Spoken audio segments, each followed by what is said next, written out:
Welcome to This Explainer. So if you've been looking for the real way to earn US dollars online right from Zimbabwe, you have probably been completely overwhelmed by all the noise out there. Between the fake income claims, the exaggerated promises, and the honestly confusing payment logistics, it's incredibly hard to know where to even begin.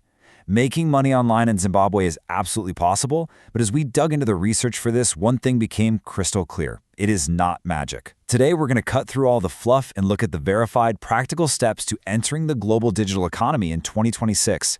There are no shortcuts here, just real work. How are Zimbabweans actually earning money online in 2026? If you spend any time on local Reddit threads, you know this question is everywhere. It's a landscape that's frankly filled with a lot of desperation and confusion.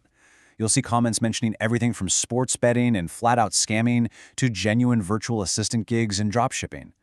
The truth is, people are making real money, but the safest way to do it is to build one useful digital skill, prove you can actually do it, solve real problems for real people, and completely avoid anyone promising easy money with zero work. All right, here's our roadmap for today's explainer. First, the magic money myth. Second, build one digital skill. Third, solving real problems. Fourth, how to get paid. And finally, avoiding the scam trap. Section 1. The magic money myth. Let's set the record straight right away. If you encounter an opportunity that asks you for an upfront fee, guarantees you USD returns, or only ever texts you from a random WhatsApp number, run. That is a fake promise. Real digital work is just like any other job. You're going to need a portfolio to prove your skills, you'll have clear, written deliverables, and you'll be dealing with verifiable clients. You do not invest money to get a job. You exchange your actual skills for payment. Section 2. Build one digital skill. Distraction is totally your biggest enemy when you're just starting out. You really need to embrace the rule of one. Let's look at some of these global entry-level rates we found. It's honestly pretty amazing what you can earn right out of the gate. AI and machine learning engineering can start anywhere between $20 and $35 an hour. Web development and content writing typically sit around $10 to $20 an hour. Even professional transcription, literally just typing out audio from meetings or lectures, can bring in $15 to $50 an hour if you've got the right training and software. But here's the critical part. You do not need to learn all of these. Just pick one. Master it. If you can provide just one of these services at a professional level, you can literally exceed the local average monthly salary in just a single week of work. Section 3. Solving real problems. Because at the end of the day, making money online isn't about finding a magic button to click. It is all about solving real problems for real people. So how do you actually get started? We pulled this roadmap from the How to Zim databank, and it's brilliant because it's so simple. Step 1, pick one service, exactly like we just talked about. Step 2, build 3 to 5 high-quality samples. And hey, you don't even need past clients for this. Just create a mock-up to prove you got the chops. Step 3, put together a list of potential clients. And Step 4, send out 20 targeted customized messages offering your specific solution. Please do not copy and paste spam. Show them you actually understand their business and that you can fix their problem. But hey, freelancing isn't the only way to go. The local e-commerce market is sitting at a valuation of over $350 million right now. If dropshipping is more your speed, the data highly suggests starting locally or regionally first, like sourcing products from South Africa, before you try tackling global shipping. You'll want to zero in on high-demand niches, things like fashion or tech accessories. And this is absolutely crucial. You have to offer the right payment methods. EcoCash processes 55% of all mobile money transactions in the country. So integrating local payment options isn't just a good idea, it's essential if you want to reach the mass market. And speaking of EcoCash, their super app recently rolled out a built-in content monetization tool. This is a massive deal. It means digital influencers, musicians, and small business operators can actually earn income straight from their social feeds right inside the app.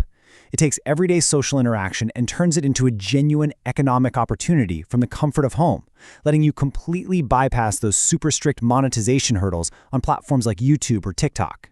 Section 4. How to get paid. All right, now for what is usually the biggest headache for Zimbabweans, actually getting those US dollars into your hands. You need the right platform.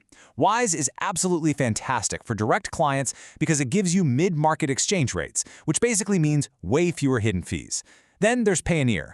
That's your go-to default if you're working on global platforms like Upwork or Fiverr, and it's super reliable for direct withdrawals to local banks like Stanbic. And newer platforms like Gray are awesome if you're doing business with cross-border African clients, especially when dealing with Nigerian Naira rates. Honestly, the smartest move is to just set up accounts on all of them. That way you can mix and match the best withdrawal method for whatever client you're working with. Now, as we dug into the regulations for this explainer, we hit a major reality check: 15%. That is the new digital services tax introduced by the Zimbabwe Revenue Authority, or ZIMRA. The digital economy is fully formalizing in 2026, which means paying taxes on your online income is no longer just an option. It is completely mandatory. So here is your compliance checklist. First off, if you're carrying out a trade, you have to register for a tax identification number, a TIN, through the ZIMRA Terms portal within 30 days of starting. Second, you've got to account for that 15% digital services tax we just mentioned. And third, if you're running a formal startup or company, you must re-register under the COBE Act by April 20, 2026. Why am I stressing this so much? Because dodging these steps isn't just a little risky, it can slap you with penalties of up to 100% of the tax you owe, and it can literally lock you out of formal banking and the entire digital economy altogether. Section 5. Avoiding the scam trap.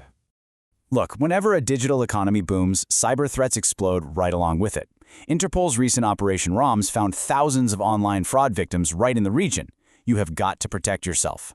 The red flags are honestly pretty clear once you know what to look for. If a job asks you for an application fee, scam. If they only ever communicate on WhatsApp and don't have an official email, scam. If they're offering a salary that makes 0 cents for a beginner, scam. And please, never ever download so-called utility apps sent to you through random links or share your EcoCash one-time passwords. Police are actively dealing with cases where people's accounts were drained completely dry doing exactly this. There's even a terrifying spike in fake job ads being used for human trafficking into crypto scam compounds. You absolutely must stay vigilant. Because of all that, you need a rock-solid verification strategy. Keep these 4 steps in your back pocket before you engage with any online gig. Number 1, search for the official company website yourself. Don't just blindly click a link they send you. Number 2, make sure their email domain matches the actual company name. It shouldn't be coming from a random Gmail account. Number 3, pick up the phone and call their official numbers to confirm the job post actually exists. And number 4, never share your PINs, your passwords, or scans of your ID with someone you haven't thoroughly vetted. So let's bring it all together. Build one skill, prove it, solve problems. The online economy in 2026 gives us this incredible chance to bypass local economic limits. But actually succeeding, that takes real effort, a ton of discipline, and a commitment to doing things the right way. Remember, making money online in Zimbabwe is possible, but it is definitely not magic. I want to leave you with one final thought to wrap up this explainer.